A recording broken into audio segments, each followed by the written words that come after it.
సాధారణంగా ఏ గ్రహమైనా ఇతర గ్రహాలతో కలిసినప్పుడు ఒక రకమైన ఫలితాలను, ఒంటరిగా ఉన్నప్పుడు మరొక రకమైన ఫలితాలను ఇవ్వడం జరుగుతుంది. ప్రస్తుతం ఈ ఏడాది చివరి వరకు గురువు వృషభ రాశిలో ఒంటరిగా ప్రయాణం చేయబోతున్నందువల్ల సింహరాశి వారికి అత్యంత శుభుడైన గురువు లాభస్థానంలో సంచారం వల్ల పట్టిందల్లా బంగారం అవుతుంది.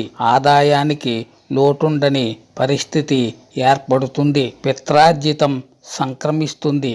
ఆస్తి వివాదాలు, కోర్టు కేసులు అనుకూలంగా పరిష్కారం అవుతాయి. ఆస్తి విలువ పెరుగుతుంది.